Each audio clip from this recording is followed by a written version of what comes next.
என் பேர் சண்மதி. நான் 9th B படிக்கிறேன். நான் இப்போ ஏபிஜே அப்துல் கலாம் பற்றி பேச போகிறேன். டாக்டர் ஏபிஜே அப்துல் கலாம் 1931ஆம் ஆண்டு அக்டோபர் 15 ராமேஸ்வரத்தில் ஒரு நடுத்தர குடும்பத்தில் பிறக்கிறாரு. இவரோட முழு பேர் அதுல் பக்கீர் ஜெயினுலாப்தீன் அப்துல் கலாம். இவர் அப்பா பேர் ஜெயினுலாப்தீன், அம்மா பேர் ஆசியம்மா. இவர் 1955 விண்வெளி ஆய்வு மையம் குறித்த பொறியியல் படிப்பை சென்னையில் MITயில் சேர்ந்து படிக்கிறாரு.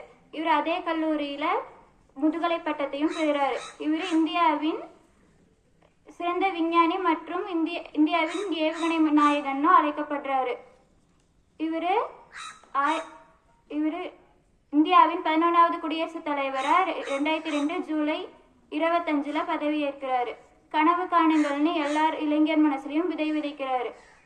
டாக்டர் ஏபிஜே அப்துல் கலாம் 1981 பத்மபூஷன் விருது, 1990 பத்ம விபூஷன் விருது மற்றும் 1997 பாரத ரத்னா விருது பெறுறாரு. இவர் அக்னி சிறகுகள், இந்தியா 2020 மற்றும் எழுச்சி தீபங்கள்னு நிறைய புத்தகத்தை எழுதுறாரு. டாக்டர் ஏபிஜே அப்துல் கலாம் ஷில்லாங்கில் பேசிட்டு இருக்கும்போது மாரடைப்பில் இறந்து போறாரு. இவரோட பிறந்த நாளை உலக மாணவர் தினமாக கொண்டாடப்படுகிறது. நன்றி.